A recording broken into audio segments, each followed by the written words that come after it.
નમસ્કાર મિત્રો, હું છું દિલીપ પટેલ. આજ રોજ જ્યારે ગુજરાતની રાજનીતિ ઉપર શંકરસિંહ વાઘેલા નવું કાંક કરવા જઈ રહ્યા છે, ત્યારે આપણી સાથે જોડાયા છે જીએસટીવીના વરિષ્ઠ પત્રકાર એવા અનિલભાઈ પટેલ. અનિલભાઈ, તમારું સ્વાગત છે અમારા સ્ટુડિયોમાં. અનિલભાઈ, શંકરસિંહ વાઘેલા ફરીથી નવું પગ બનાવવા જઈ રહ્યા છે, તો તેને કઈ રીતે જોવો છો? જો સાહેબ, ગુજરાતની રાજનીતિમાં શંકરસિંહ વાઘેલાને તમે જુઓ તો 3 તબક્કામાં એમને તમે જોઈ શકો છો. એમના માટે એવું કહેવાય કે લગ્ન કુંવારા. કેમ કહું છું, તમે જુઓ 1980ના દાયકામાં આરએસએસ બીજેપીમાં આવું, પછી 1991 સુધી બીજેપીનું મહામંત્રી પદ રાખવું, 1995ની અંદર વાત કરીએ તો બીજેપીને સૌથી વધારે સીટો મળી. લોકોની ઈચ્છા એવી હતી કે કદાચ એ સીએમ બને, પણ બનાવાયું કોણે? તો કેશુબાપાને બનાવાયું. પછી એમનું બળવા પછી આરજેપી પોતાની અલગ પાર્ટી બનાવી કોંગ્રેસના સહયોગ સાથે, અને ફરી એમનું હારી જવું અને ફરી કોંગ્રેસમાં આવવું, કોંગ્રેસમાં આવીને મંત્રી બનવું, એલઓપી બનવું, ફરી ત્યાં તમે જો બળવો કરીને ફરી તેઓ એનસીપીમાં ગયા. એનસીપીમાંથી જે છે ફરી એમને ના ફાવ્યું એટલે 2017માં પોતાની અલગ પાર્ટી બનાવી. એમાં કોઈ મોટી સફળતા એમને ના મળી એટલે ફરી તેઓ આવ્યા મેન મેદાનમાં, અને ફરીથી હવે તેઓ જે આખું આંદોલન ક્ષત્રિયોનું ચાલ્યું એની સાથે રહીને એમને અમદાવાદ ગોતામાં જ મિટિંગ મળી હતી, તમામ વસ્તુ થઈ, પણ એમાં પણ કંઈ મોટી સફળતા મળી નહીં. એટલે હવે ફરી તેઓ નક્કી કર્યું કે ભાઈ હું નવી એક પાર્ટી બનાવું. એમાં 3 લોકોની નિમણૂક કરી છે. એમાં એક વ્યક્તિ રાજેન્દ્રસિંહ રાઠોડ, એક વ્યક્તિ જે ગાંધીનગરમાં હતા મુસ્લિમ મેયર જુનિયર નેતા, એમને એક પાર્થિવ પટેલ, જે એટલે કે તમે જુઓ મુસ્લિમ સાથે ક્ષત્રિય અને પાટીદાર ત્રણેયને મિક્સ કરવાનો એમણે પ્રયત્ન કર્યો. આ તો ટૂંકમાં એમની અત્યાર સુધીની સમરી થઈ. પણ થોડી ડિટેલમાં તમને વાત કરીએ તો શંકરસિંહ એ સારા શંકરસિંહ અને એક ગદ્દાર શંકરસિંહ, એ રીતે તમે એમને કહ્યું. સારા શંકરસિંહ એટલે કેવી રીતે? જો સાહેબે લાંબા ગાળા સુધી સીએમ હોત, હું વ્યક્તિગત માનું છું, તો ગુજરાતનું સિકલ કંઈક બીજું હોત. એમને જે નિર્ણયો કરવા, તમે જો જિલ્લાઓ બનાવવા, લોકોને છૂટછાટ આપી, આજે જીઆઈએસએફમાં જે છોકરાઓ નોકરી કરે છે જે તે સમયે એવી રીતે નોકરી આપી, મોટા ભાગના જે નિર્ણયો છે એ સીમાચિહ્ન નિર્ણયો એમને આપ્યા અને કર્યું.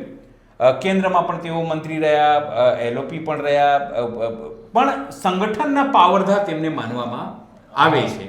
સંગઠનના પાવરધા એટલે કંઈ પણ કરવું, સત્તા મેળવવા માટે તમારે સામ દામ દંડભેદ કંઈ પણ કરવું પડે. અને જેમ ચીમનભાઈ પટેલ હતા, લોકો કહે છે કે કોઈ પણ સાથે સત્તામાં રહીએ તો કામ થાય, અને મને એવું લાગે છે કે શંકરસિંહ વાઘેલા પણ એમાં પણ છેલ્લા લાંબા સમયથી, કારણ કે જો જ્યારે તમે કોઈ પક્ષ પલટો કરો, સત્તાને પલટો, કારણ કે તેઓ સત્તાને પલટીને સીએમ બન્યા હતા, એટલે લોકોમાં જે એમના વિશ્વાસનું લોપ થવું જોઈએ એ થયું. મતદારોએ સીધી રીતે એમને પર વિશ્વાસ કરવાનું મૂકી દીધું. તેમને એવું થયું કે વારંવાર આ પણ ગુજરાતના પલટુરામ કહેવાય. બિહારના પલટુરામ કોને? તો નીતિશ કુમારને. તો આમને પણ જે છે પલટુરામ જે તમે કહી શકો. આ એમની જેવાય કે જે વિશ્વસનીયતા છે ત્યાં એની ક્ષય થાય છે. પણ એવું નથી કે શંકરસિંહ વાઘેલા તમને ખ્યાલ તો રેડ પણ પડી હતી. રેડ એટલા માટે જ પડી હતી, અને એમની સંપત્તિઓ, આ તમામ વસ્તુઓ જે તમે જુઓ તો સીધી રીતે તમે એવું ગણી શકો કે શંકરસિંહ વાઘેલા પોતાની નવી વસ્તુ કરે અને એની અંદર રેડ પડી જાય અને પછી શાંત પડી જાય. તો આજે પણ જે પાર્ટી બનાવે છે, શું ત્યારે કોઈ સંભાવના નથી કે તેમને રેડ પડે? તમને યાદ હોય તો ભૂતકાળમાં થોડા સમય પહેલા તેઓ જે છે અમિત શાહ સાથે પણ તેઓ મુલાકાત કરી ચૂક્યા. સ્વાભાવિક છે. તમે જુઓ જે રીતે 2022નું ચૂંટણીનું પરિણામ આવું કેમ આવ્યું કે સાવ કોંગ્રેસ ઘટી ગઈ? કારણ કે ત્યારે બી ફેક્ટર તરીકે આમ આદમી પાર્ટી મેદાનમાં હતી. આ વખતે આમ આદમી પાર્ટી અને કોંગ્રેસ જે છે ઇન્ડિયા ગઠબંધનનો પાર્ટ છે. એટલે હવે ભાજપને કદાચ, આ એક થિયરી છે જે હું કહું છું, કદાચ સાચું ન પણ હોય, કદાચ થિયરી એટલા માટે હું કહું છું કે આ એટલા માટે બનાવવામાં આવ્યું છે, અને અલગ અલગ લોકોના માધ્યમથી વાત કરીએ અને જગદીશ મહેતા જેવા સારા પત્રકારની વાત કરીએ, એવો આનું વિશ્લેષણ કરે છે અને કહે છે કે આ પાર્ટી જે છે એ એવી રીતે લાવવા માંગે છે, પાર્ટી જે ઈમાનદાર લોકો આવે, જેની અંદર કોઈ ગુનાહિત પ્રવૃત્તિવાળું ના આવે, જેને ભાવના આપવાની ભાવના હોય સમાજને, અને એ ભાજપને વિરોધી બી ના હોય, એવું કંઈ શક્ય છે? તમને લાગે છે? એવું તો નથી. તમારે ભાજપ સામે લડવાનું હોય તો તમે ભાજપ કરતા વધારે ખંડા રાજકારણ થવું પડે. સામ દામ દંડ ભેદ તમારે કરવું પડે. તમારી પાસે સીબીઆઈ ના હોય, ઈડી, તો કાલે ઉઠીને ખબર પડી તમારો ઉમેદવાર લડે છે ને પોલીસ આને ઉપાડી ગઈ. તમારો ઉમેદવાર લડે છે ને ખબર ઈડીએ જેમ હેમંત સોરેન નાખી દીધા હતા પછી છૂટીને આવ્યા, એક વખત ઈડી તમને પકડે એટલે 5-6 મહિના માટે ભલે તમે નિર્દોષ હો, તમે ફિક્સ થઈ ગયું જેલમાં. તો એ હથકંડાનો, કારણ કે એક વખત એમના ત્યાં સીબીઆઈ ની રેડ પણ પડી ચૂકી છે અને એના પછી શું થયું આપણને ખબર છે. કઈ રીતે અહેમદ પટેલના એમાં હરાવવા માટે કઈ રીતે તમામ વસ્તુ થઈ, કઈ રીતે કોંગ્રેસના જે ધારાસભ્યો તોડવામાં આવે, આપણને બધાને ખબર છે એ વાત. તો શું એ ગેરંટી નહીં થાય શંકરસિંહને લઈને? એટલે એ પણ થવાની સંભાવના છે. કહેવાય છે કે કુર્મી ક્ષત્રિય છે, જે કણવી ક્ષત્રિય સેના છે આંતરરાષ્ટ્રીય કર્મી, એ કદાચ એનો સંપર્ક કરે એની સાથે પણ થઈ શકે. કહેવાય છે કે કદાચ વચ્ચે જે છે એ અખિલેશ યાદવને મળવું યુપીમાં ગયા તો એનું પણ મદદ લઈ શકે છે. પણ આ તમામ વસ્તુઓ જે છે આપણે અત્યારે ચર્ચા એટલા માટે કે આ કયાસો લગાવવામાં આવી રહ્યા છે. કેટલી સફળતા થશે, કેટલી નહીં, એ આપણને ખબર નથી. સફળ થશે પણ નહીં કે થશે કે આ માત્ર વચ્ચે ચાલવા માટે, હર્ડલ્સ ઊભા કરવા માટે, બમ્પ ઊભા કરવા માટે ઊભું કરવામાં આવી રહ્યું છે. કારણ કે શંકરસિંહ વાઘેલા હંમેશાથી એવું માને છે કે તેઓ રાજકારણમાં આવ્યા છે તો રાજકારણ થકી તેમને કંઈ પ્રાપ્ત થવું જોઈએ, જેના કારણે તેઓ સત્તામાં ભાગીદાર થાય અને નિર્ણયોમાં તેઓ તેમની ભાગીદારી રહે. પણ સતત તમે જુઓ, એક વખત પછી ત્યારે તેઓ ક્યારે સીધી રીતે ન તો સત્તામાં રહ્યા. હા, કોંગ્રેસના સમયમાં આવ્યા અને તેઓ દિલ્હી ગયા, બધી વાત જુદી છે. સીએલપી તરીકે પણ પછી કોઈ સીધી રીતે સત્તામાં તેઓ રહ્યા નથી. હજુ પણ સત્તામાં રહેશે કે નહીં અને સેના માટે આવે છે કોઈને ખબર નથી. પણ એટલું જરૂરિયાત છે કે એમણે થર્ડ ફ્રન્ટની વાત કરી છે. પણ થર્ડ ફ્રન્ટ કેવા પ્રકારનો હશે? શું તેઓ બીજેપીની સાથે રહીને ચાલવાનું છે, બીજેપીનો વિરોધી રહીને ચાલવાનો છે? લોકોના ગળથુતીમાં હવે ભાજપ છે, તો તમે કઈ રીતે ભાજપનો મુકાબલો કરશો? કારણ કે તમારે ભાજપનો મુકાબલો કરવા માટે ભાજપ કરતા પણ વધારે ઝેરેલી રાજનીતિ કરવી પડશે. શું એના માટે તમે તૈયાર છો? તો મને નથી લાગતું એના માટે તૈયાર હોય. તો અનિલભાઈ, શું શંકરસિંહ વાઘેલા ઉપર ગુજરાતની જનતા વિશ્વાસ મૂકશે? જો સીધી રીતે વાત કરું, મને નથી લાગતું કે મૂકે. કારણ કે શંકરસિંહ વાઘેલાએ જે રીતે વારંવાર પોતાના સાથીઓને દગો કર્યો, તમે શરૂઆત કરો, સૌથી પહેલા બીજેપીમાં રહ્યા તો બીજેપી સાથે કોની સાથે દગો કર્યો? તો એ કેશુભાઈ સાથે દગો કર્યો, પોતાની સરકાર બનાવી.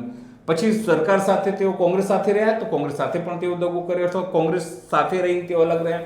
પછી પોતાની પાર્ટી તેઓ કોંગ્રેસમાં ભેળવી, ત્યાં પણ તેઓ પોતાને સંતુષ્ટ ના કરી શક્યા અને વારંવાર પાર્ટી તોડતા રહ્યા, કોઈને કોઈને એમને માઠું લાગતું રહ્યું. આ વસ્તુ થઈ. પછી એનસીપીમાં થોડા દિવસો માટે આવ્યા, પણ એનસીપીમાં પણ એમને મજા ના આવી, એટલે એનસીપીમાં પણ બી અલગ થઈને તેઓ અલગ પ્રયત્ન કર્યો. એટલે જેની સાથે તેઓ પ્રયોગ કરવાનો પ્રયત્ન કર્યો પણ એ કંઈક સફળ થયું નહીં. વ્યક્તિગત રીતે સારા રાજકારણી છે, વ્યક્તિગત રીતે એમની ઈચ્છા શક્તિ છે કે તેમને શું કરવું નહીં. તમે તો દારૂનો મુદ્દો તેમને ઉપાડેલો, એમને કહેલું કે હું આવીશ દારૂબંધી હટાઈ, દારૂબંધી છે હટાઈ નહીં, કારણ કે લોકોને સારું લઠ્ઠાકાંડ થાય એના કરતાં આ સારું. પણ સવાલ એ છે કે વારંવાર જે કહેવાય કે લગ્ને કુંવારાની જ્યારે એમની સ્થિતિ હોય અને હુક બાય હુક સત્તામાં આવવું, સત્તામાં તોડવું, સત્તામાં આ તમામ વસ્તુ કરવી, તો કેમ આવા લોકોને લોકો શું કે ખબર છે? હોશિયાર ખરો, પણ શું કે હોશિયાર છે પણ કે આપણી જોડે નહીં રાખવાનું, લોકો દૂર રાખે, તમારા વખાણ કરે પણ પોતાની, કારણ કે લોકોને તમારા પર વિશ્વાસ કાલ ઉઠીને શું કરશે, કોની સાથે મુલાકાત કરશે, કોની સાથે લાઇઝનિંગ કરશે, આ તમામ વસ્તુનો ડર જે છે પોલિટિકલ પાર્ટીને પણ હોય અને જે જનતાની નેતા, કારણ કે ભાઈ તમે એક વખત તો તોડી ચૂક્યા છો, લોકોનો વિશ્વાસ ભંગ તમે કરી ચૂક્યા છો, અને એક વખત નહીં અનેક વખત, અને એટલા માટે તો જનતાએ તમને જીતાડ્યો નહીં. સાચી વાત. નહીં તો તમને ઉપર વિશ્વાસ મૂક્યો હોત ને, તમે શક્તિ સેના બનાવો, તમે આ સેના બનાવો, તમે થર્ડ સેના બનાવો, તમે ફલાણું ડીકનું બધું કરો, પણ તમે જુઓ પાર્થિવ પટેલ શું ઓકાત છે એમની? પાટીદાર નેતા હાર્દિક પટેલ જેવી ઓકાત ખરી? તો ના. મુસ્લિમ લીડર રાખ્યું તો શું મુસ્લિમ અમને મત આપશે? તો ના, એનો કોઈ વેલનો ચહેરો નથી. દરબાર તમે રાખ્યું, પણ દરબારનો આખો મુદ્દો તો એ સૌરાષ્ટ્રના દરબારોની વાત હતી, તમારી જોડે તો કોઈ મુદ્દો જ નહોતો, અને તમે બરોડાના દરબારને અહીંયા લઈ આવ્યા છો. એ લોકો એનામાં પણ મેળા પીપળા નથી. એટલે સવાલ એ છે કે તમે જે રણનીતિ બનાવી રહ્યા છો એ રણનીતિ કેટલી લાંબી ચાલશે લોકોને ફરી ફરીને તમે કન્વિન્સ કરી રહ્યા છો, પણ શું તમે પોતે કન્વિન્સ છો? તમે પોતે થર્ડ ફ્રન્ટની જવાબદારી લેવા તૈયાર છો? શું તમે થર્ડ ફ્રન્ટને ચલાવવા માટે જે પૈસા જોઈએ, જે વ્યવસ્થાઓ જોઈએ, એના માટે તૈયાર છો? તો મને લાગતું નથી. આ માત્ર કહેવા માટે છે, માત્ર માહોલ બનાવવા માટે છે, અને કોંગ્રેસને આમ આદમી પાર્ટીને કઈ રીતે નુકસાન કરી શકાય એના માટે છે. તો અનિલભાઈ, ત્રીજો સવાલ છે કે શંકરસિંહ વાઘેલા શું આવી રીતે ભાજપને મદદ કરવામાં આવી રહ્યા છે? બિલકુલ, હું તમને વ્યક્તિગત માનું છું. શંકરસિંહ વાઘેલાના જીન્સમાં શું છે ખબર છે? આરએસએસ. મૂળ તો આરએસએસ ના વ્યક્તિ છે. હંમેશા તેઓ આરએસએસ થી અલગ વિચારધારા હોઈ શકે છે, પણ જ્યારે વાત આવે ત્યારે તે આરએસએસ ના ગણાય. તમે જુઓ, એ આરએસએસ ના નેતાઓ સાથે એમની વાત છે, જે બીજેપી ના જૂના લોકો છે એમની સાથે તેમનું હોય છે, અને જ્યારે પણ તેઓ બીજેપી ના લોકો સાથે મળે છે તમને ખબર પડી જશે કે કેટલું જૂની એમની મિત્રતા હશે. નરેન્દ્ર મોદી સાથે પણ એમની મિત્રતા, અમિત શાહ સાથે પણ તેમની મિત્રતા, કોંગ્રેસમાં જે લોકો છે એમની સાથે પણ જે લોકો ભાગી છે તેમની સાથે મિત્રતા. સવાલ એ છે કે મૂળ આરએસએસ ના વ્યક્તિ સત્તાની મહત્વાકાંક્ષા અને કેવી રીતે એને એક્ઝિક્યુશન કરીને સત્તા મેળવવું, એના માટેની જો વચ્ચેનું અંતર છે એ શંકરસિંહ વાઘેલા કાપી શક્યા નહીં. નહીં તો મૂળ તો આરએસએસ ના જ ગણાય. ક્યારે પણ વાત આવે ત્યારે આરએસએસ સાથે આરએસએસ ની વિચારધારા અને દેશભક્તિના તમામ વાતો કરશે. પણ સવાલ એ છે કે શું એ જે ખજુરિયાવાળા જે શંકરસિંહ અને અત્યારના શંકરસિંહ, શું બંનેમાં જમીન આસમાનનું અંતર છે? તો જવાબ છે ના. એ શંકરસિંહ પણ એ જ છે ને આ શંકરસિંહ પણ એ જ છે. સવાલ એ છે કે જનતાનો વિશ્વાસ પ્રતિપાદિત કોઈ રાતોરાત થતું નથી. ખૂબ મહેનત કરવી પડે છે, એના માટેના નિર્ણયો કરવા પડે છે, અને જનતાને અહેસાસ કરાવવું પડે છે. એવું નથી, એમણે ઘણા બધા નિર્ણયો જનતાના કર્યું સાહેબ. આ વાડીઓમાં વીજળી આપવાની વાત કરીએ, જમીનોની વાત કરીએ, તમામ મોટા ભાગની વાત કરીએ તો એમને કર્યું. આજે આપણે કર્ણાવતી નામ કરી શકતા નથી. કહું બીજેપી વાળા કે છે, બીજેપી પોતાના પર લખશે કર્ણાવતી પણ કરશે નહીં. બાનું શું કરે કે જો તમે આવું કરશો તો આપણું જે હેરિટેજ સ્ટેટસ છે છીનવાઈ જશે, એવું જ કે છે ને. પણ એ વાતનો ડર બતાવીને કરી શકતા નથી. યોગીએ તમે જુઓ, પ્રયાગને ફૈજાબાદને પ્રયાગ, અયોધ્યા, ના તે જ્યાં મન ફાવે એ નામ બદલી નાખે, બરાબર. ચીને જ્યાં મન ફાવે ત્યાં આપણા વિસ્તારનું નામ બદલી નાખે. પણ ભાજપથી અહીંયા પાપડે ભાંગતું નથી, કોઈ નામ બદલી શકાતું નથી. પણ આ કામ શંકરસિંહ વાઘેલા એક ઝાટકે કરી બતાવ્યું હતું.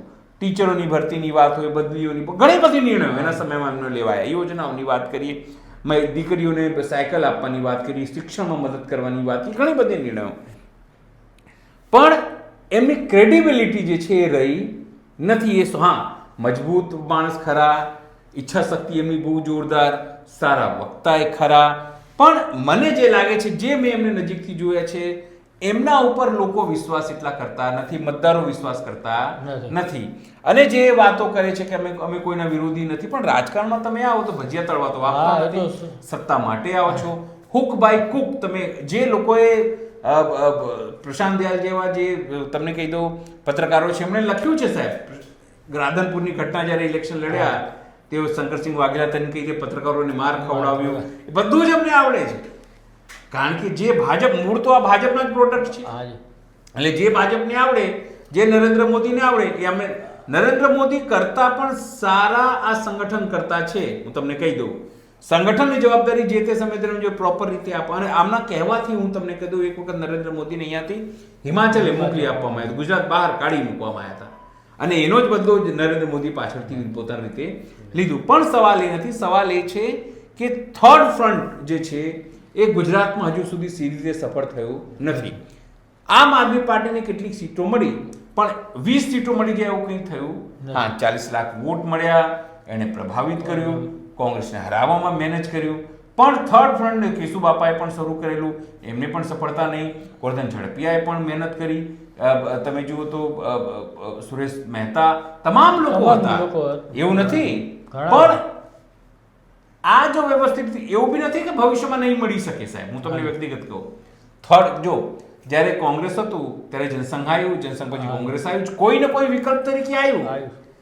હું એવું પણ નથી કહેવા માંગતો કે શંકરસિંહ વાઘેલા સફળ થાય પણ ખરા, થર્ડ ફ્રન્ટની જગ્યાએ સેકન્ડ ફ્રન્ટ પણ થઈ જાય, કદાચ કોંગ્રેસની જગ્યા પણ લઈ લે. પણ તમારે જો હંમેશા જ્યારે પણ એક વસ્તુ યાદ રાખવું, માર્કેટમાં કોઈ નવી વસ્તુ આવે, યાદ રાખો કોઈ નવી વસ્તુ આવે તો સૌથી વધારે માર જે છે એ હંમેશા બીજા નંબરને પહેલા પડતું હોય છે. પહેલો નંબર તો પહેલો નંબર છે, પણ બીજાના વિકલ્પ તરીકે ત્રીજાને લોકો પસંદ કરવા લાગે. એ જ વાત તમને કહી દઉં કે લોકોએ આમ આદમી પાર્ટી સાથે કર્યું હતું. આમ આદમી પાર્ટીને સફળતા ન મળી, કોંગ્રેસે ડાઉન થઈ. હવે આ જ્યારે આ પાર્ટી આવે, કોને નુકસાન કરશે? શું આમ આદમી ઇન્ડિયા ગઠબંધન નુકસાન કરશે? ભાજપને નુકસાન કરશે? તમે કોને નુકસાન કરશો? તમે દૂધના ધોયેલા નથી. તમે જેનો ઉભા રાખશો એ પણ દૂધના ધોયેલા નહીં હોય, કારણ કે તમારી લડાઈ જે છે એ દૂધના ધોયેલા લોકો સાથે નથી. એટલે તમારે જે આખી જે પોતાની સંગઠન બનાવવું હોય કે લોકો વચ્ચે જવું હોય, એવા લોકો સાથે જ તમારી તૈયારી કરવી પડશે. તમે એવું માનીને ચાલુ જ નહીં શકો કે હું આવીશ, સાદું જેવું હાથ ધરીશ કે ભાઈ હું તમારા માટે કરવા માંગુ છું, તમે મને આપો, તો પોલીસ કાલે તમને ઉપડી જશે. જો તમારો અત્યારે સ્થિતિ એવી છે, ઈડી લાગી જશે, સીબીઆઈ આવી જશે, જો જે બિઝનેસમેન તમને ફંડિંગ કરતો હશે એ જેલમાં બિચારે જવાનો વારો આવી જશે, એને જે પ્રતિષ્ઠિત વ્યક્તિ કરતો હશે એની સામે ક્યાંક આરોપ લાગશે. તમે જુઓ, એક જજ હતા મોટા સુપ્રીમ કોર્ટના, એમના ઉપર એમની એક મહિલા આરોપ લગાવી દીધો, સમજો, એટલે પાછળથી બિચારા એમને કેસ કાઢવું પડ્યું નથી, બીજેપીના ખોળામાં બેઠા છે, એના સાંસદ છે. એટલે આવી વસ્તુ થવાની તમારી જોડે સંભાવના છે. શું આના માટે તૈયાર છો? શું જનતાની માટે રસ્તામાં ઉતરવા માટે તૈયાર છો તો તમારું વેલકમ. અને માત્ર તમે ગતકડા કરવા માંગો છો, દેખાડો કરવા માંગો છો, વોટ કટુઆ બનવા માંગો છો, તો પછી મને નથી લાગતું ગુજરાતના લોકો તમને સ્વીકારે. સાચું. અને આજનો છેલ્લો સવાલ છે કે સાબરકાંઠાના વાવ ચૂંટણીમાં કોણ જીતી શકે છે? જો ત્યાં અત્યારે અલગ અલગ લોકો અલગ અલગ વાતો કરે છે. ત્યાં એક વિધાનસભામાં 3 જિલ્લાઓની વાત આવે છે. 3 વાતને, એક સુઈગામ, ભાભર, સુઈગામ, ભાભર બે અને થરાદ. મને લાગે છે એ 3-4 વસ્તુ, થરાદ નહીં પણ બીજી એક વસ્તુ સમજો આવે છે. 3 જે છે, વાવ, થરાદ અને ભાભર. વાવ, સુઈગામ અને ભાભર, આ 3 જે જિલ્લાઓ છે એની અંદર આવે છે. હવે આ 3 જિલ્લાઓ જે છે એમાં અલગ અલગ પેટર્નથી મતદાન થયા છે. સૌથી વધારે મતદાન વાવમાં થયું છે, પછી ભાભરમાં અને પછી સુઈગામમાં. 3 જગ્યાએ જે છે વોટરો વહેંચાયેલા છે. સૌથી વધારે પ્રભુત્વવાળા કોણ? તો ઠાકોર, એના પછી ચૌધરીઓ, બરાબર, અને એના પછી રબારીઓ, એના પછી દરબારો, એના પછી પાટીદારો, એના પછી તમામ ક્ષત્રિયો, બ્રાહ્મણો ને બધા લોકો, એમ મુસ્લિમો, દલિતો. હવે સવાલ એ છે, લોકો એવું કહે છે કે લગભગ જો 40,000 થી 50,000 વોટ જે છે, કારણ કે ત્યાં 47% મતદાન થયું, 3,20,000 જે મતદાન થયું છે, 65% આસપાસ મતદાન, આપણે એવું માની ચલો 65% મતદાન. 3,20,000 વાત કરીએ તો 65% મતદાન જે છે એ તમે કેટલું ગણો? મને લાગે છે 2.5 લાખ મતદાન થયું. એવું કહેવામાં આવે છે કે 40,000 થી 50,000 મતો જે છે એ માવજીભાઈએ તોડ્યા. તો તમારી પાસે 1.25 લાખ મતો વેચાયા. 1.25 લાખ મતોમાંથી જે ગેનીબેનના ઉમેદવાર છે, કોંગ્રેસના ઉમેદવાર છે ગુલાબસિંહ રાજપૂત, એમને કેટલા વોટ, અને સામે જે કહેવાય છે કે જે સૌરભજી ઠાકોર છે એના કેટલા વોટ. ઇન્ટેલિજન્સ વાત જે ત્યાં આઈબી કે છે, આઈબી એવું કે છે કે લગભગ 4-5 હજાર વોટથી સૌરભજી જીતે છે. એ આઈબી કે છે ત્યાં, એટલે આપણે સરકારની. પણ જે લોકલ લોકો એવું કે છે ત્યાંના કે સૌરભજીને હરાવવા માટે લોકલ લોકોએ મહેનત કરી છે. જો લોકલ લોકોએ એની મહેનત કરી સૌરભજીને હરાવવા માટે, તો એ વોટ કોના પર ટ્રાન્સફર થયા હશે? અલગ અલગ જગ્યાએ. સ્વાભાવિક છે ગુલાબસિંહને ટ્રાન્સફર થયા હશે. જો ગુલાબસિંહને ટ્રાન્સફર ન થયા, એનો મતલબ સાફ છે કે માવજીને થયા હશે.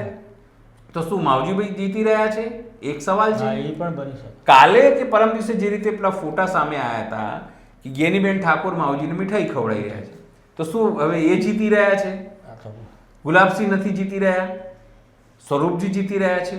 પણ કુલ મળીને એટલું કહી શકાય કે પરિણામ જે પણ આવે, તમને કહી દઉં, જાતિ ઇક્વેશન જે પણ થાય, પણ એક વાત જરૂર છે કે જો ઠાકોરોએ વોટ ન આપે, એનો મતલબ છે કે ગેનીબેનનો વિશ્વાસ લોકોમાં ઓછું થયું.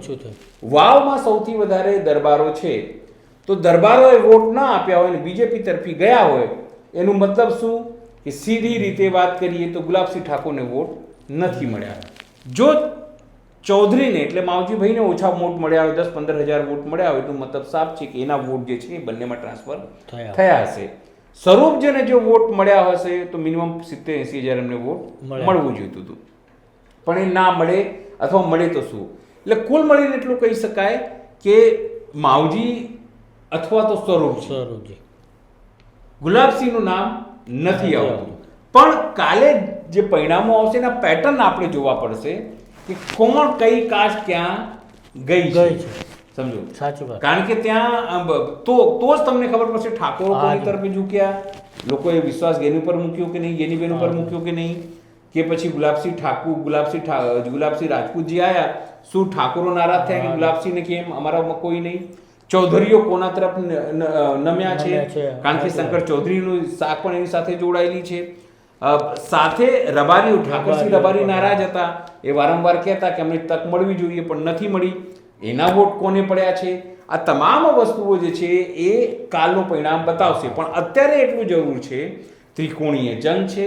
ત્રિકોણીય જંગમાં કોંગ્રેસ આવે છે, ભાજપ આવે છે કે અપક્ષ આવે છે, ત્રણેય પેટર્ન આપણને કાલે ખબર પડશે. તો મિત્રો, આ હતા અનિલભાઈ. નમસ્કાર. અમારી ચેનલ જોતા રહો, સબસ્ક્રાઇબ કરો અને નીચે બેલ બટન દબાવો.